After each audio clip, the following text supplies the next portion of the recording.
Beyond Success: Why True Leaders Build Elevators, Not Glass Ceilings. Good morning, everyone. Today, I'm thrilled to share insights from my recent conversation with Kimberly Harris, a visionary leader whose work has fundamentally transformed how we understand leadership in technology and entrepreneurship. Kimberly isn't just breaking barriers, she's dismantling entire systems of exclusion and rebuilding them as pathways of opportunity. Her relentless commitment to creating spaces where underrepresented voices can thrive has sparked a revolution in how we think about success, power, and progress in the tech world. We often think about success as a solitary journey, a lone climber scaling a mountain, a single entrepreneur breaking through barriers. But what I learned from Kimberly challenges this fundamental assumption in a way that might forever change how you view leadership. Here's the surprising insight: transformational leadership in tech and entrepreneurship isn't just about personal advancement or breaking barriers for oneself. It's fundamentally about creating new pathways so others can thrive too. This might sound obvious at first. Of course, good leaders help others, but I want you to consider something deeper, more disruptive. What if the entire model of success we've been taught is fundamentally flawed? What if individual achievement is actually the least important measure of true leadership? Many assume success in underrepresented communities is an individual journey. But real impact comes from building systems and networks that empower many, not just a few. This is the counterintuitive truth that emerged from my conversation with Kimberly Harris. Think about how we celebrate success stories. We love the narrative of the exceptional individual who overcomes tremendous odds. The first Black woman to become CEO, the immigrant who builds a $1 billion company. These stories inspire us, and they should, but they can also mislead us into thinking that exceptional individual achievement is the goal. What if instead we measured success not by how high an individual climbs, but by how many people they bring with them? What if the true measure of leadership isn't breaking through a glass ceiling yourself, but building an elevator that carries hundreds through? This is the profound shift in thinking that Kimberly Harris advocates for. And it changes everything about how we approach leadership, especially for underrepresented groups in technology and entrepreneurship. Let me share three key insights from our conversation that illuminate this perspective. First, empowering others is at the heart of sustainable change. True leadership means opening doors for those who follow and sharing access, resources, and opportunities. It's not enough to be the first or the only. The real work begins when you use your position to create space for others. Second, innovation often starts with addressing community specific needs. By focusing on challenges unique to specific communities, like Kimberly Bryant did with Black Girls Code, entrepreneurs can create meaningful solutions with lasting impact. And third, building inclusive ecosystems multiplies success. When leaders invest in collective advancement rather than individual gain, they foster resilient networks where everyone benefits. Let's explore these ideas through some powerful examples that Kimberly shared with me. Consider Kimberly Bryant, founder of Black Girls Code.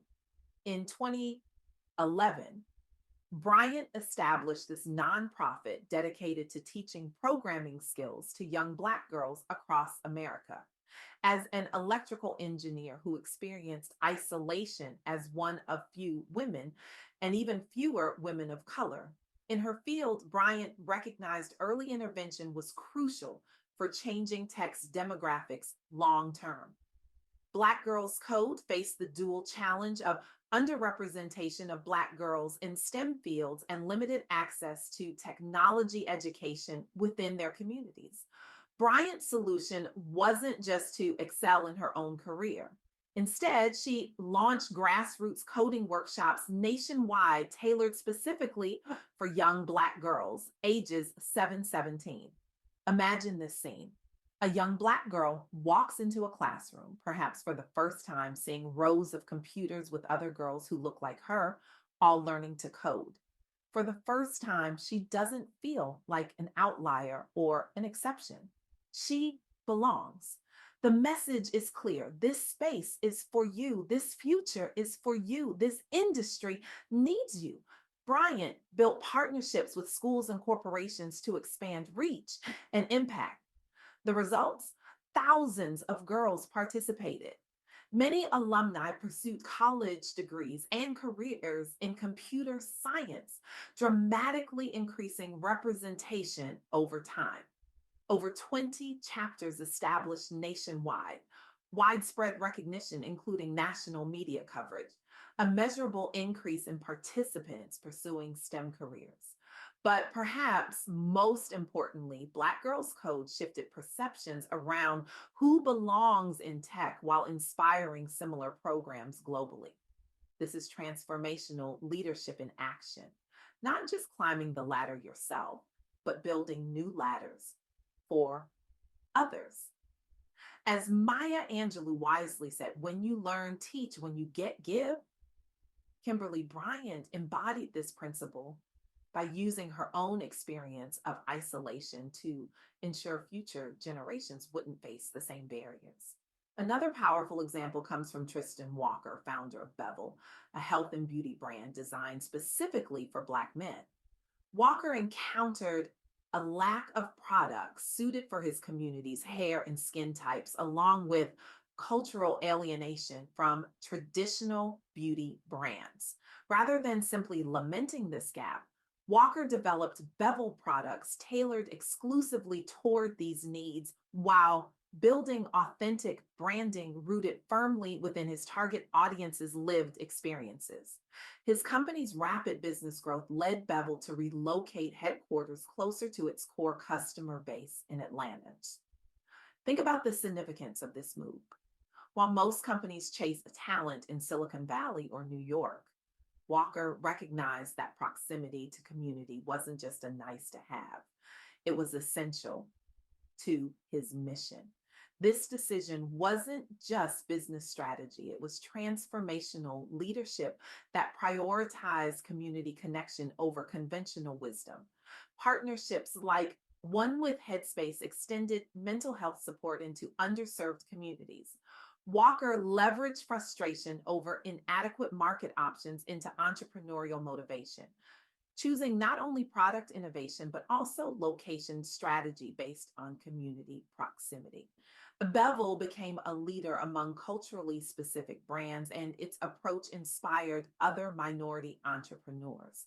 The company set new standards industry wide regarding inclusivity, both through product design and corporate responsibility.